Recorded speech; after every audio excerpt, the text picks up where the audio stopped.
take a seed, you plant it, you grow it, you dry it, you roll it, you smoke it, and it goes down smooth. Hey! Spanning the continent to bring you the truth about cannabis and marijuana law reform.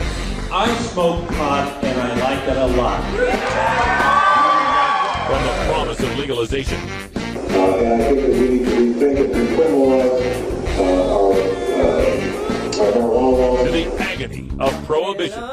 One major responsibility is to encourage people to use less drugs. The Russ Belville Show, the voice of the marijuana nation.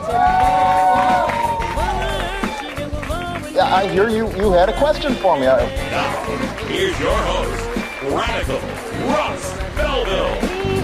Good day, tokers and tokets, and welcome to the show. It is Tuesday, May 6, 2014, and it's got to be 420 somewhere in the world. We got the best in news and information for you today here at 420radio.org, and we're so glad that you've joined us. At half past the hour, we're going to give you a look at the activist agenda. Of course, this weekend we participated in the Global Cannabis March in Portland, where we probably had 500 people show up, nowhere near what they had in Argentina, where there was like 150 to 200,000 people showing up. I know Toronto and Vancouver also had big rallies as well, but we're going to bring you some video from our rally here in Portland, where my good friend and activist mentor, Madeline Martinez, the head of the world famous Cannabis Cafe and a member of the Normal Board of Directors, gave an impassioned speech at Pioneer Courthouse Square. We'll also give you my speech at Pioneer Courthouse Square, my first since being arrested in Utah. So check that out coming up at half past the hour. Also on today's show, we'll have time to get to a radical rant where I ask, is butane hash oil the crack of marijuana? And I don't mean that in a pharmacological sense, but in a public relations sense. We're going to take a look at the history of marijuana legalization and how it was derailed in the 1980s thanks to cocaine. And could BHO be what derails the momentum of legalization in the 2010s? Also, in Behind the Headlines, we're going to take a look at the fight that's going on in Minnesota right now over medical marijuana, where competing versions of a bill in the House and the Senate offer very drastically different options for medical marijuana, and why this shows how full legalization is the only thing that can help all medical marijuana patients. We've also got our daily toker tunes for Electric Tuesday. We've got Electric Bob calling in a little bit later with a song from Wagon Christ. I love the name already. And we've also got our 420 radio news coming up right after this first break. We'll give you the latest from Minnesota, where that fight is going on over medical marijuana. We've also got a look at DEA Administrator Michelle Lenhart, who's openly opposing her boss, Attorney General Eric Holder. We've got a look at a new paper in the National Bureau of Economic Research that concludes workplace drug testing is good for the employment prospects of drug-free black men. And we've got a look at drug testing in Santa Clara, California, where 2,500 cases were done in error. And we wrap things up with the South Carolina Education Association and a candidate calling for legalization of marijuana to help schools. The news is next. We'll be right back after these messages from our 420 friendly sponsors. Support these advertisers because their ad money goes straight to the Russ Belville Show.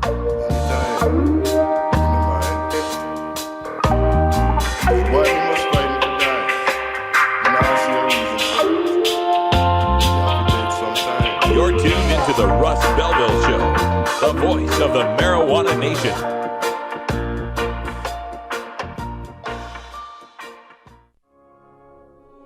The law offices of Omar Figueroa would like to remind you to stand up for your rights. Please do not give up your precious liberties. There's nothing wrong with standing up for our constitutional rights, and in fact, it's the best way to honor the Constitution that recognizes our natural rights. Treat law enforcement with respect and respect the Constitution by standing up for your rights. If you are detained or arrested, stand up for your rights by repeating, "I respectfully invoke all of my legal and constitutional rights. I do not consent to any search and seizure. I want to remain silent, and I want to speak with my attorney, Omar Figueroa."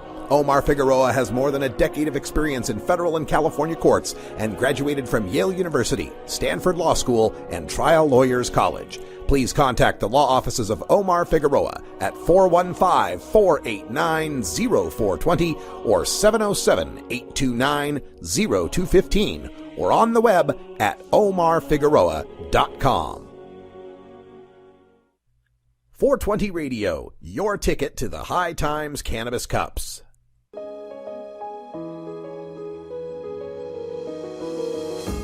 Cannabis Outreach Collective is an alternative health and wellness option located in Gladstone, Oregon, that serves patients in the Portland area and beyond. We are a full-service alternative health and wellness collective accommodating patients with natural, organic, holistic, and homeopathic remedies, nutritional guidance, advice, education, and medical cannabis, fully in accordance with Oregon OMMP law. You can find out more about Cannabis Outreach Collective on Facebook at COC503 or by emailing cannabisoutreachcollective503@gmail.com or by telephone at 503-853-1319. Check out our menu on Weed Maps and visit Cannabis Outreach Collective today.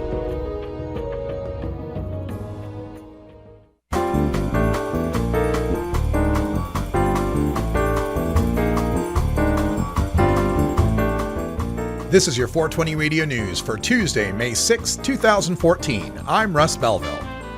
Competing versions of a bill in Minnesota offer drastically different approaches to medical marijuana. In the state Senate, a medical marijuana bill would create up to 55 sites statewide that could grow and dispense marijuana. The House version, meanwhile, would set up only one grow and dispensing site tied to a clinical trial for medical marijuana. The Senate version covers the standard 8 conditions: cancer, AIDS, cachexia, glaucoma, spasm, seizure, nausea, and pain, as well as post-traumatic stress, hepatitis C, Tourette's syndrome, and Lou Gehrig's disease. The House version eliminates pain and post-traumatic stress as conditions qualifying for medical marijuana. Both versions are similar in that neither allows patients to grow marijuana at home. Both versions also forbid the smoking of medical marijuana, and the House version goes so far as banning vaporization of medical marijuana unless there is a doctor or nurse present to supervise. The House version will get a floor vote this week, and the Senate version should be voted on later today. The governor, backed by law enforcement, opposes the Senate version. Medical marijuana advocates warn that the House version would be largely unworkable. DEA Administrator Michelle Lenhart is now publicly opposing her boss's plan to reform mandatory minimum drug sentencing. Attorney General Eric Holder is pushing the Smarter Sentencing Act to reduce the length of some mandatory minimum drug sentences. In testimony to the Senate Judiciary Committee, Lenhart explained, quote, "Having been in law enforcement as an agent for 33 years and a Baltimore City police officer before that, I can tell you that for me and for the agents that work for DEA, mandatory minimums have been very important to our investigations. We depend on those as a way to ensure that the right sentences are going to the level of violator we are going after," end quote. Lenhart was backed by FBI Director Jim Comey, who told Huffington Post, quote, "I know from my experience that the mandatory minimums are an important tool in developing cooperators," end quote. AKA snitches. Numerous studies have shown that mandatory minimum sentences rarely punish the kingpins in a drug conspiracy, but rather disproportionately affect lower-level conspirators and sometimes their spouses and girlfriends when they know nobody higher to snitch on. A new paper in the National Bureau of Economic Research concludes that workplace drug testing actually improves the job prospects for drug-free black males, especially for low-skilled jobs. The catch is that drug testing seems to counter a common perception by employers that blacks use drugs more than whites, even though both groups use drugs at about equal rates. In a state without drug testing, employers discriminate against black men, prejudiced that they are drug users, and tend to hire more white women in their place. But states with drug testing were found to increase black employment by 7 to 30% and wages by 1.4 to 13%, as drug-free black males can prove they're worthy applicants. Speaking of drug testing, the Santa Clara County, California Crime Lab has admitted that the tests for methamphetamine given to about 2,500 defendants were mishandled. Workers at the lab had used the wrong chemical for their testing that grossly increased the sensitivity of the tests, leading to at least 7 known false positives. The Santa Clara County District Attorney acknowledged that human error will always find its way into the criminal justice system, while defense attorneys are speculating that this mistake, left uncorrected for 2 months, calls into question the veracity of any tests handled by this lab. Meanwhile, the Rape Kit Action Project estimates there are over 400,000 backlogged rape evidence kits sitting untested on police shelves, many due to the crime lab's need to test drug evidence for upcoming trials. A former teacher and former president of the South Carolina Education Association is calling on the legalization of marijuana in the Palmetto State to raise money for schools. Quote, "Between the tax dollars you could bring in and stop putting some of our kids in prison and such, we could probably raise about $188 million a year. And if that would be the case, that would be great because we could have the best schools in the nation. And that's what we're really looking for." End quote. Says Sheila Gallagher, who is running among 3 other Democrats and 8 Republicans for the position of State Superintendent of Education. Gallagher doesn't expect the legislature to pass legalization, but would like them to consider putting it to a vote through a constitutional referendum. Gallagher explained, quote, "I'd like to turn it over to the people and say, here's an opportunity. Let's look at this whole idea of legalizing marijuana and see what it can do for us." End quote.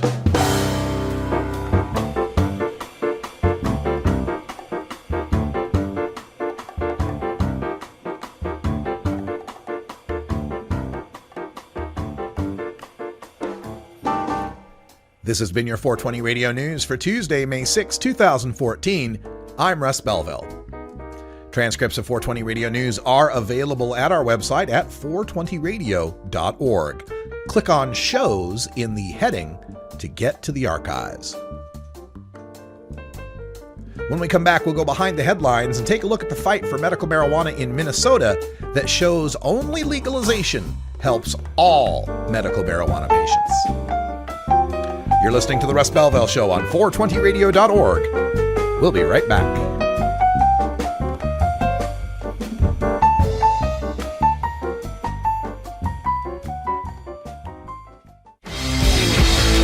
When you are starting up a medical cannabis business, you don't just want any attorney. You want a fired-up lawyer who understands the needs of cannabis consumers. The Law Office of Lauren Vasquez is your fired-up lawyer for the cannabis industry. Lauren Vasquez knows the details of California marijuana law from both a personal and professional angle. Lauren Vasquez rose from the ranks of college normal activist to become one of the Bay Area's best marijuana lawyers. Visit her website, fireduplawyer.com, or call 1-855-MMJ-LAWS for more information. That's 855-665-5297 for Lauren Vasquez, your fired-up lawyer, or email firedupLawyer@gmail.com. The number again is 855-MMJ-LAWS, 855-665-5297 for your fired-up lawyer, Lauren Vasquez. Lauren Vasquez is an activist attorney you can trust. Call today. I'm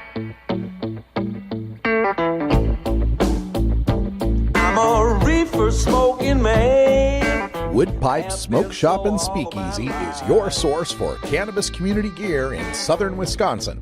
Owners Brian and Tammy Wood are located in Kendall, just outside of Madison, and they've got everything for the smoking enthusiast, including a full assortment of pipes, water pipes, hookahs, bubblers, one-hitters, and so much more. They're open noon to 8 p.m. Monday through Saturday and can help you with your detoxification therapies as well. Call 608-466-7473 or email woodpipes@yahoo.com for more information.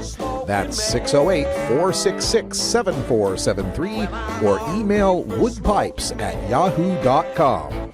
And as always, go pack go. Gordon Green's Music Planet, every Wednesday at 5 and 8 Pacific on 420radio.org.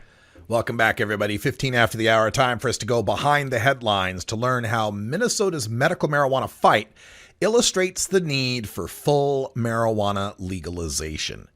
You know, I'm watching my Twitter feed today, and I've got a lot of friends up there with Minnesota Normal, and they've been live tweeting this debate over medical marijuana in the state legislature. So I already told you in the news how in the Senate they've got the fairly standard post-2010 no home grow Box Canyon style medical marijuana law. And over in the House, they have a very highly restricted, you can only use plant matter if you're vaporizing it with a doctor or nurse present model of medical marijuana. And what strikes me as I read the debate, is one common theme from some of the anti-medical marijuana legislators. It's something I've heard echoed in political halls ever since reformers decided to separate pot smokers into the sick people with a politically expedient sob story versus the reviled healthy people smoking pot for recreation. And the thing I keep hearing over and over is this silly idea that medical marijuana is a slippery slope. It goes something like this. Some legislator will say something to the effect of, well, of course we don't want to see anybody suffer. But this medical marijuana, it's just a slippery slope. It's a first step. It's a Trojan horse. It's the camel's nose under the tent for recreational marijuana legalization. Now, think for a moment about the logical implications of that sentence. 1, people are suffering. I mean, they admit that openly. 2, medical marijuana would alleviate that suffering. I mean, they kind of admit that tacitly, right? We don't want to see anyone suffer, but... Number 3, but medical marijuana would lead to recreational marijuana. Therefore, 4, people must remain in suffering. I mean, really, that's what it comes down to. A legislator willing to look at a cancer patient, an AIDS patient, an epileptic child, a person in pain, and anybody else who's suffering without medical marijuana, and being able to look them in the eye and say, well, I see you're suffering, but if we let you smoke pot for health, why, some adult might smoke pot for fun. As if adults weren't smoking pot for fun now while patients suffer. So when you get right down to it, this isn't even a legislator judging that the suffering of a human being without medical marijuana is less of a moral affront than letting a human being smoke pot for fun. It's not even that. It's worse than that. Because whether or not medical marijuana exists doesn't stop or exacerbate recreational marijuana smoking. No. What these legislators are willing to do is let a dying person suffer rather than giving even the appearance of approving of an adult smoking pot. The mere threat of the possibility of the chance that medical marijuana might reduce the stigma of marijuana being completely forbidden, that some reviled recreational pothead might slip through the cracks and be unpunishable by law enforcement. Why, that's all it takes for these invertebrate politicians to bow to the police and bow to the governor and accept the unnecessary suffering of seriously sick and disabled people. This is why, if medical marijuana activists really want to save the sick and dying, they need to end this fiction that some marijuana smokers are less deserving of a cage based on their medical charts. So long as there remains the reviled recreational pot smoker to demonize, detain, and discriminate against, there will remain a need for state laws and lawmakers to enact ever more stringent policies to make sure only the real, truly deserving patients are accepted from criminal prosecution. In other words, if you legalize for the pothead, every patient at any level will get their medicine. But if you only legalize for the patients, the definition of legitimate will always exclude some patient at some level and all potheads at any level. Now, people will respond to this by, don't let the perfect be the enemy of the good, and some states just aren't ready for recreational marijuana legalization. And I ask, why aren't those states ready? The nation is ready. We're getting 52 to 58% national support for legalization. The nation is ready. Whose job is it to get the people of the states ready? Whose job is it to educate the legislators as to why recreational marijuana legalization is the answer to the medical marijuana problem? Why, I think that would be us, the marijuana reformers. Come on, folks, let's all get back together. After 16, 18 years of medical marijuana, it's time to fight for all of us again. All of us. Even if we're just getting high. All of us. South Carolina, then you know you're talking to that reefer man.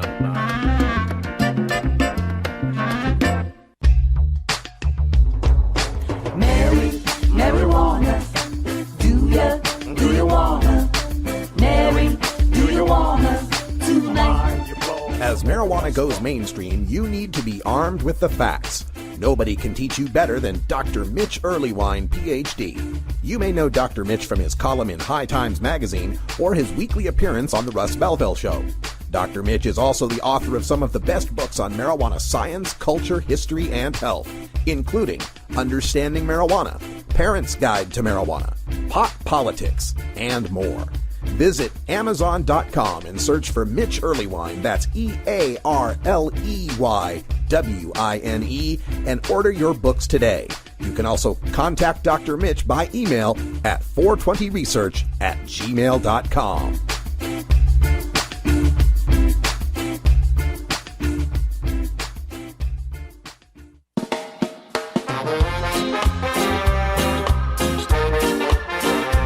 Support the Russ Belville Show.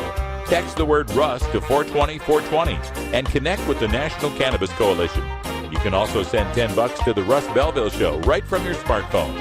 That's Russ to 420-420. You're listening to Radical Russ on the Russ Belville Show.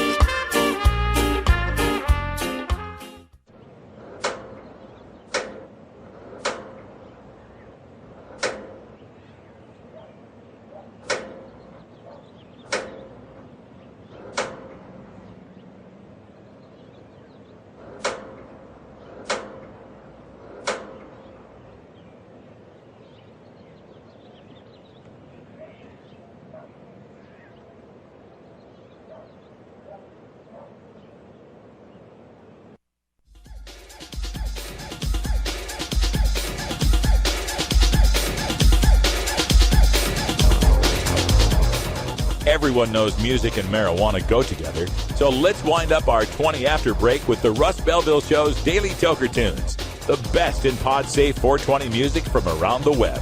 Today is Electric Tuesday, featuring the latest in electronic dance music and other cutting-edge genres. Now, sit back and enjoy your Daily Toker Tune.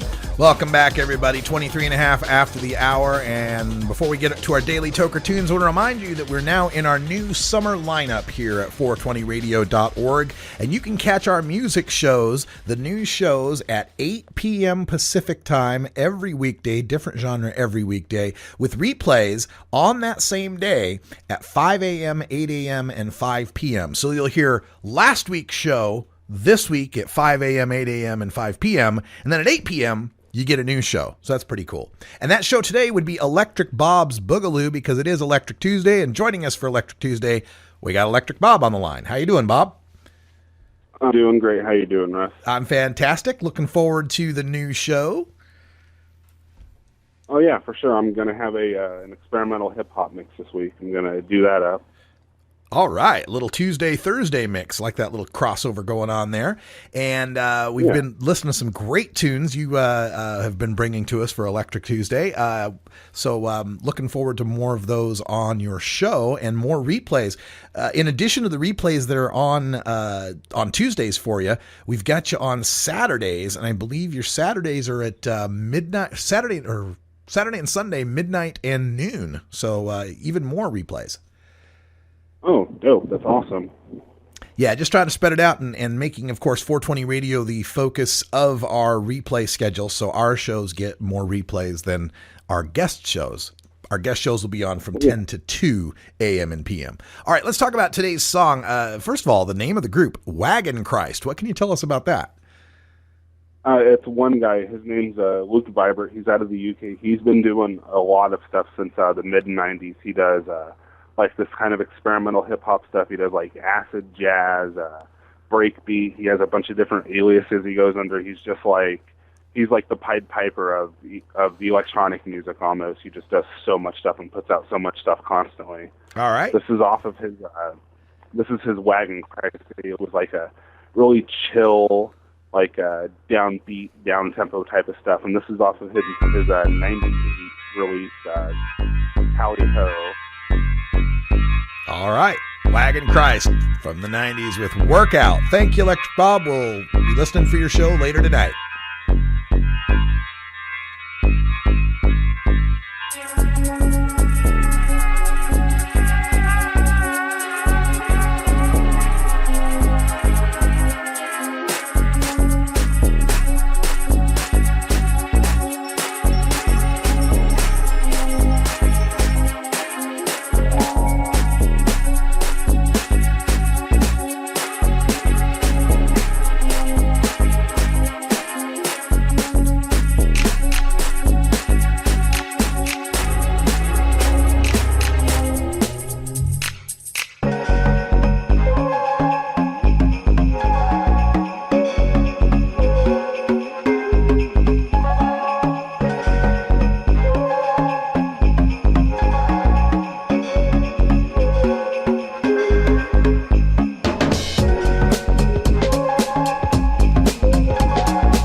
Support the Russ Belville Show. Text the word Russ to 420-420 and connect with the National Cannabis Coalition.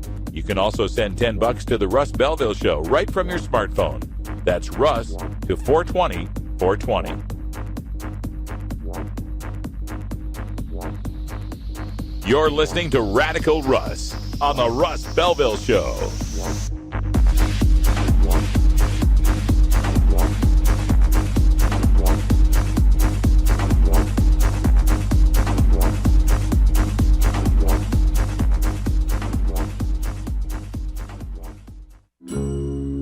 Georgia.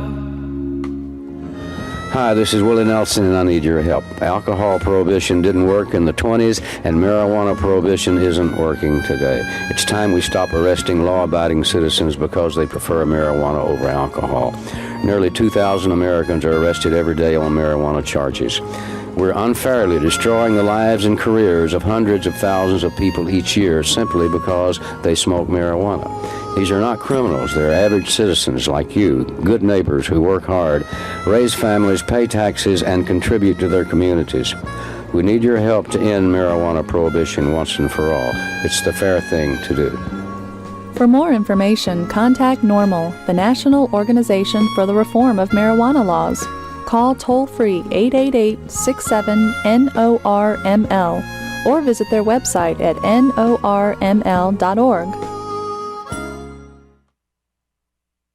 Whether cultivating plants is a hobby, health care, or business, we've got the shows on 420radio.org to give you all the help you need. Check out Tuesdays at 1 Pacific, Weed Nerd with Subcool and Ms. Jill from the Emerald Triangle in Northern California. On Wednesdays at 1 Pacific, Danny Danko, the senior cultivation editor of High Times Magazine, brings you free weed. And on Thursdays at 1 Pacific, Jorge Cervantes TV with one of the legendary growers, Jorge Cervantes, bringing you the best in grow tips from Barcelona, Spain. Find out our entire schedule at 420radio.org/programs and look for the replays in your time zone by visiting 420radio.org/schedule. All you need to make your garden grow right here on 420radio.org.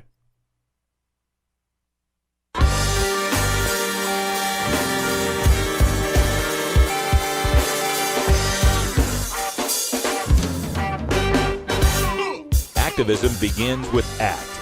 The Russ Belville Show features the stories of hardworking grassroots activists working for an end to prohibition in today's activist agenda. And now Madeline Martinez at the Global Cannabis March. Enjoy. Yeah, that's what I'm talking about. Everyone wake up! Yeah, we're here for a great cause today. This is the 15th annual Global Cannabis March right here in Portland's Pioneer Square, going on all over cities across the country. And Portland has been standing tall as well. And we're proud here today. I see so many faces that I've known, already meeting new people. Have some European press here. Come on, let's give it up. Let's get fired up. All right, we're running a little late here, so I'm going to get it going right now. One of our next speaker right now, about to bring it on. You guys definitely have got to know the world-famous Cannabis Cafe. It's famous here in Portland, y'all. And the leader, Madeline Martinez, she's been involved in this community, in the marijuana movement for so many years. She's been instrumental, brought so much great news to what we do, and I can't thank her enough. And every time I see her, she brings a smile to my face. Madeline Martinez in the house! Yeah! Yeah! Scott, what I'm talking about, he's one of the people that worked hard with me to create this march years ago with Cures Not Wars, and look at it going on again today. Yeah, we got to go out there and we own these streets. As long as we march, we need to be respectful, and we need to show them how many of us there are, and there is no going back. These are the last days of prohibition. These are the last days of prohibition. They can continue to say stuff about that they're gonna bust you, but it is almost over, and that's why they are so upset. They have lost the war. They have lost the war. That is correct. In November, we will be legalizing. There are people out there that have petitions. Sign every single petition you can once. Do not sign them twice because you will cause that shit to be lost. So please, go out there, sign all of them. There are 3 of them. I'm working with Oregon, with a New Approach Oregon, Initiative 22. So get over here. We've got a booth over here with Anthony Johnson and the rest of our group, and we'd like for you to sign it. There's another petition over here. CRRH is doing OCTA. So get over there and sign that one. I've signed both of them. So I would, now I'm getting ready to sign ours. So sign them all, get those petitions. Let's get it on the ballot. And let's show them what we're all about in the state of Oregon. People shouldn't go to jail. And don't forget to vote. If you're in District 2, Teresa Rayford, she is one of us. And how are we going to change it unless we get one of us in office? Let her start here as a county commissioner, and then she'll move on to the governor's house. And that's how we're going to change it, because we have to get into office, folks. It's not enough for us to complain. Put your joint down, step away from your rig, stop dabbing for a minute, make a phone call, send a fax, make it happen, because us sitting around bitching about it isn't going to work. It doesn't change a thing. If you're pissed off, let them know. They represent you. They represent us.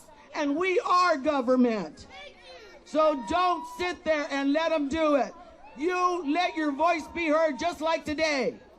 Be respectful. March, Aiko, and all of you guys who put this together. Scott, thank you so very much. I love you guys. Legalize. That's right, Malin Martinez right there on the national norm. Vancouver, Washington, thesyndicate.com. Probably also have a Bandcamp page. You can check out their music. Definitely support them. They've been supporting this cause for a while now, and we appreciate them coming and supporting us for the 15th annual Global Cannabis March as we support freedom. That's right, freedom is the key word today, and marijuana. And we appreciate both, and that's what we're striving for. All right, thank you guys so much for hanging out with us. We have more music coming up. We have Disenchanter coming up here in a little while. We have more speakers coming up. We have Justin Bridges coming up. And right now, from 420radio.org, Russ Belville. Let's put it together, guys. Good afternoon, Portland. Good afternoon, marijuana reformers. And since last night, I've just been wanting to say one thing on a microphone. Rip City!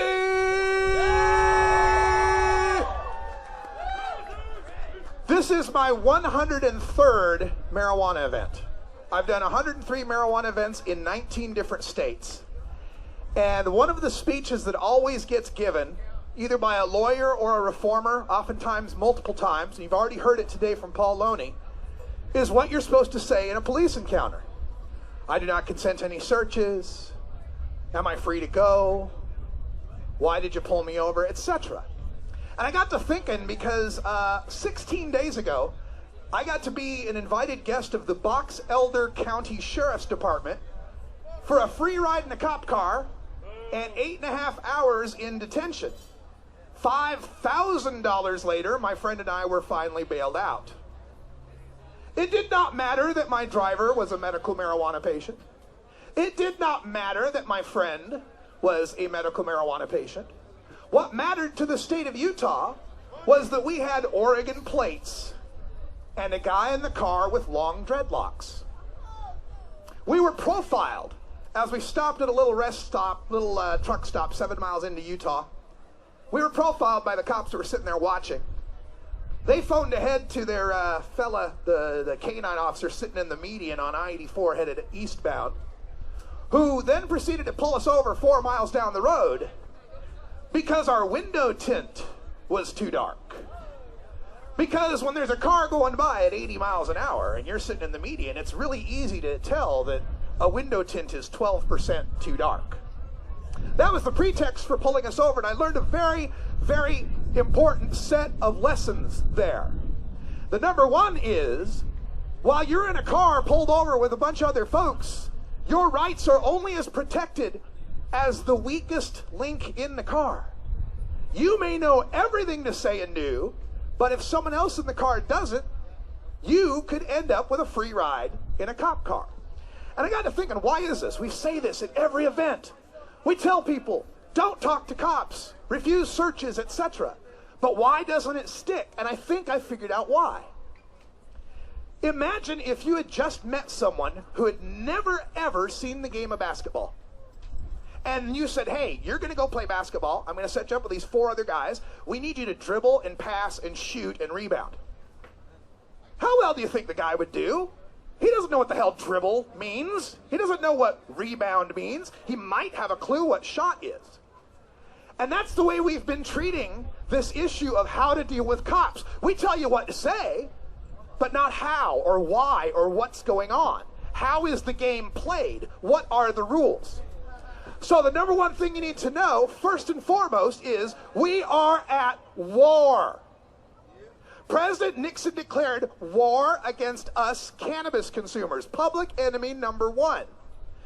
You ever see those old World War II movies when they capture the POW, they capture the American soldier, they start to question him? What does the POW guy say? He says, name, rank, and serial number.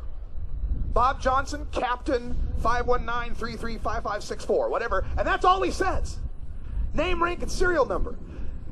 Those cops are just as much our enemy as any enemy we fought in any war. So why are we as soldiers saying anything else but our name, rank, and serial number?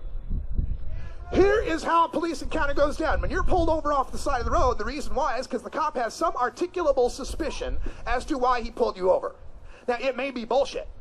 Your license plate light was out, or your tint was too dark, or you were weaving across the road, or I just have a hair up my ass to pull over someone with a normal sticker, or long hair, or a tattoo sleeve.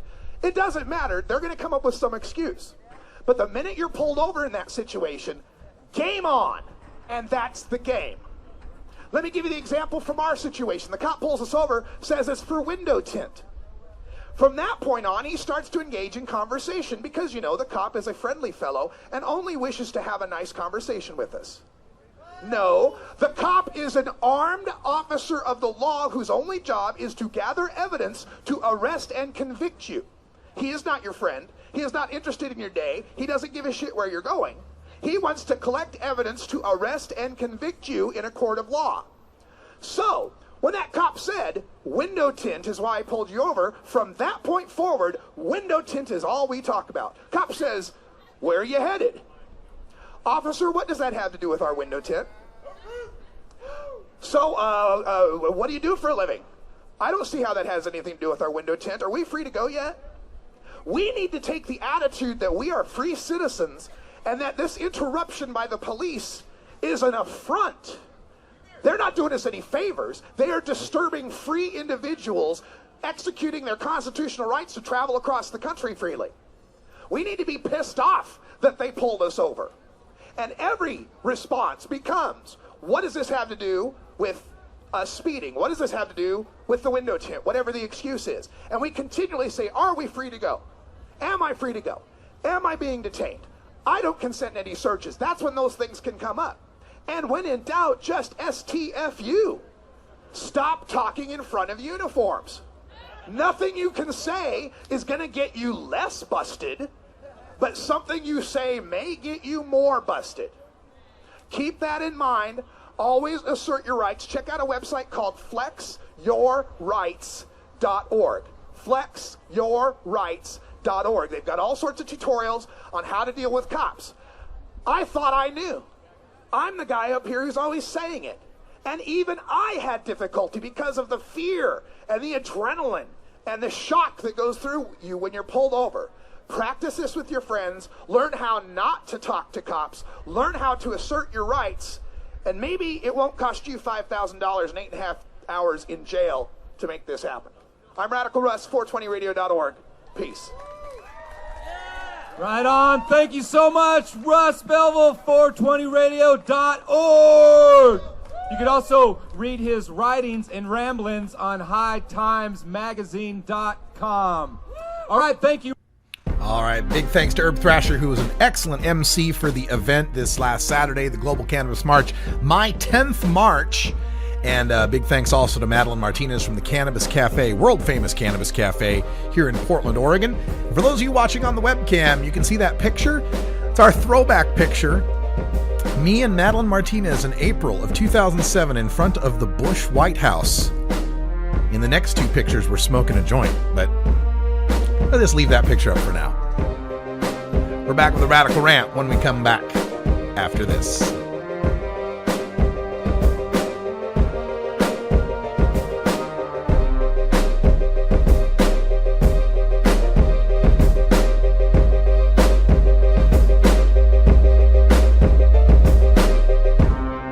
You're tuned into the Russ Belville Show, the voice of the marijuana nation. Ever wonder how often to change your bong water? The most effective method for baking pot brownies? The best destinations for a ganja getaway? How to hide herb in your car? Whether to grow your own? How precisely to legalize it? Or how something as wonderful as marijuana ever got to be illegal in the first place? Finally, you can find all these answers and much more in the official High Times Pot Smoker's Handbook, featuring 420 things to do when you're stoned. Since 1974, High Times Magazine has covered marijuana in all its aspects and wonders, from cultivation to legalization to the herb's enduring and exalted place in popular culture. Packed with inside information, the official High Times Pot Smoker's Handbook rolls all of this collected wisdom together into a single indispensable ganja guide, including an entertaining look at marijuana's history, profiles of herb-friendly travel destinations and festivals, favorite potluck recipes from the High Times staff, smoking skills, advocacy and activism, essential marijuana movies and songs, profiles of famous cannabis strains, comprehensive growing information, celebrity endorsements, and much more. This is truly, finally, the ultimate guide to green living. 420 Radio, turning red states and blue states green.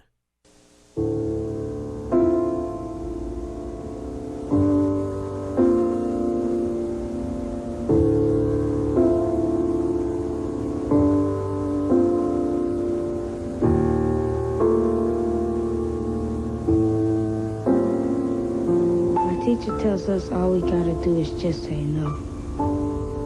And the other day, a policeman came to our class talking about say no too. But my teacher doesn't have to walk home to this neighborhood. And maybe the dealers are scared of the police. But they're not scared of me. And they sure don't take no for an answer. Kevin Scott and all the other kids who take the long way home. We hear you. Don't give up.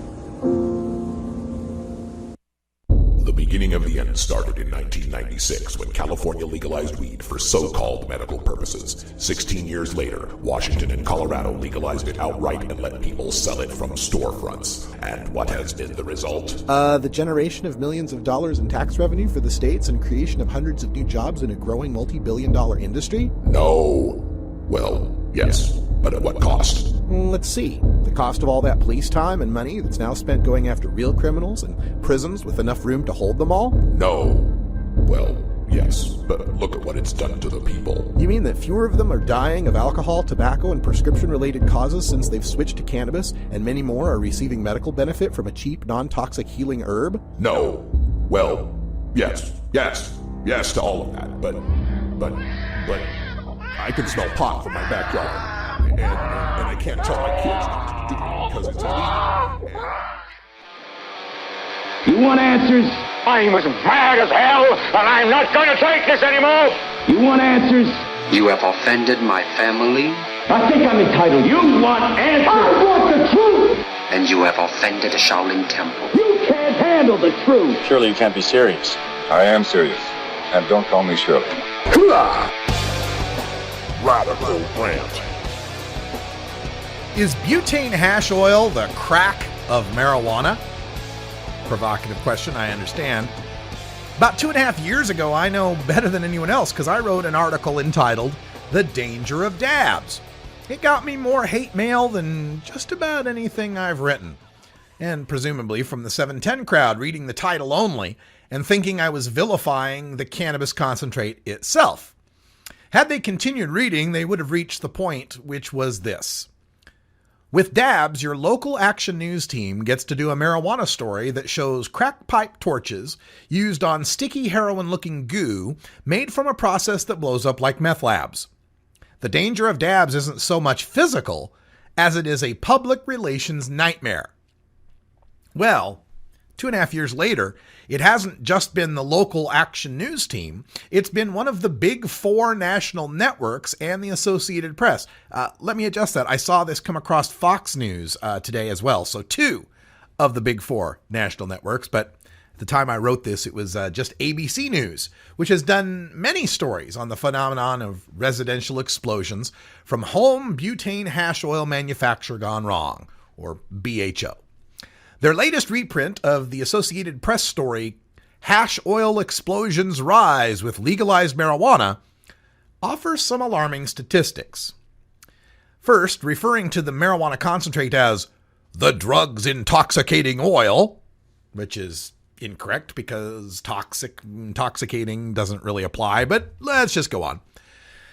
The story notes that Colorado's only state-certified burn center treated 1 victim of a BHO explosion in 2012, 11 victims of BHO explosions in 2013, and just 4 months into 2014, they've treated 10 people, on pace for 30 by year's end.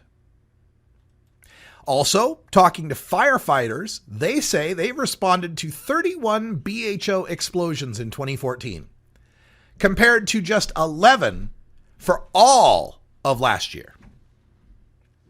Now, as a student of Prohibition history, I'm reminded of the 1970s. The support for marijuana legalization in the Gallup poll rose from 12% nationally in 1969 to 30% nationally by 1978. And in the 5 years between 1973 and 1978, starting with Oregon and ending with Nebraska, 11 states decriminalized pot, ending the threat of arrest for personal possession. At the time, legalization seemed inevitable as young people enjoyed the ascendance of marijuana's popularity. But waiting in the wings were those who hated marijuana and all it stood for. Some were business people fighting natural competition from hemp and marijuana. Others were parents fighting to keep their kids sober. Still others were prudes who were just morally opposed to anybody having a good time. And then there were some who were fighting marijuana as a stand-in for other culture wars over Vietnam and civil rights and women's rights and commies. Now, while those people were losing ground in the national mood toward Mary Jane, much like they are today, they gained an unexpected public relations ally in Snow White. In the late 1970s, cocaine and marijuana were party buddies. It wasn't uncommon to see partygoers with a necklace from which dangled a tiny cocaine spoon. The tap, tap, sniff, sniff sound in the bathroom was normal.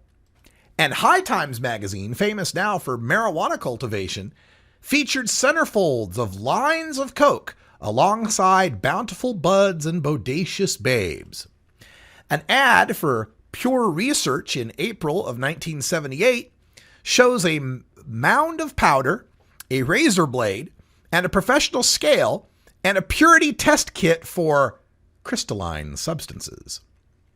There is a article, Legal Cocaine, a Plan for the 80s, that was on a cover tease for an article from March of 1979 entitled Mom, Apple Pie, and Cocaine. Of course, my personal favorite is the Christmas 1980 High Times cover featuring a sexy woman in red lingerie offering up 4 lines of cocaine on a mirror in bed. By the time you hit the 1980s, you get President Ronald Reagan saying smoking even one joint was as damaging to the brain as nuclear fallout from a nuclear weapon, as dangerous as radiation. Seriously, he said this. Parents groups sprung up and got a whole lot of attention, showing off the most extreme pot paraphernalia they could find. A gas mask bong! Oh no! And then the knockout punch for legalization came when marijuana's powdery friend started burning up freebasers like Richard Pryor, killing great talents like John Belushi and Len Bias, and evolving into a cheap, potent, smokable form called crack. Very quickly, what had been a me generation celebrating freedom and getting high flipped to a generation of baby boomers becoming parents who rejected the libertine ways of the 1970s and embraced the just say no Miami Vice crack baby scaremongering of the 1980s. Public support for marijuana legalization bottomed out at 16% and didn't top the previous mark of 30% again until the 2000s. So, is butane hash oil the crack cocaine of the 2010s? Now, not pharmacologically, of course. I mean, you can become seriously addicted to cocaine, overdose, and die from it, whereas the worst effect from overdabbing is extreme coughing, vomiting, or passing out. But as a public relations nightmare, as a killer of legalization momentum, and as a residential explosion danger, could BHO do to marijuana now what cocaine did to marijuana then? One thing our opponents can say accurately about marijuana prohibition is that it does raise the cost of marijuana. While prohibition has led to cheaper cocaine, meth, and heroin, cannabis is about double its 1980s cost in inflation-adjusted dollars. When marijuana is expensive, there's more profit to be made from it in plant form. But through legalization, marijuana becomes cheaper, even with exorbitant taxation. Check any weed price aggregator on the web and you'll find the cheapest high-quality marijuana where there are the most liberal medical marijuana and legalization laws. Where weed is cheap and plentiful, there is far more excess trim around to blast into butane hash oil and more profit incentive to make it. It fetches between $10 to $40 a gram in the green states and up to $100 a gram in the prohibition states. I believe the genie's out of the bottle, so to speak, on butane hash oil. I mean, there's far too many YouTube videos showing how to do it, and it's not exactly Breaking Bad Heisenberg level of chemistry. Maintaining or returning to marijuana prohibition isn't going to stop profiteers from blasting BHO. It will just make it all that more profitable. And a large segment of the cannabis community, judging from the popularity of extract-related booths at every marijuana trade show I attend, has switched completely to concentrates only, saying 710 is the new 420, and eschewing any ingestion of plant matter. The law of supply and demand dictates that someone will always be making BHO for them. But the cynic in me wonders how many tales of teens who reject flower entirely in favor of surreptitious oil hits off concealable vapor pens in classrooms, how many of those is it going to take to ignite the next moral panic among parents? When will we see that hash oil explosion in an apartment complex that doesn't just burn a couple of ignorant young adult hash makers, but burns down the homes and kills members of a few innocent families?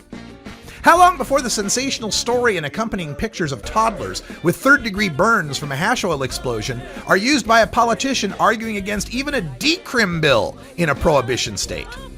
We can make all the factual arguments we like about a few bad apples or how home deep-fried turkey basting causes more fires every year than BHO, but in the face of a moral panic, emotion will trump logic every time.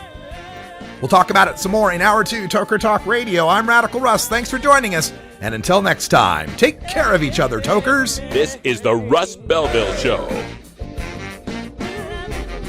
The Russ Belville Show is blogging and podcasting daily at radicalruss.com. You take a seed, you plant it, you grow it, you dry it, you roll it, you smoke it. You take a seed, you plant it, you grow it, you dry it, you roll it, you smoke it. You take a seed, you plant it, you grow it, you dry it, you roll it, you smoke it, and it goes down smooth.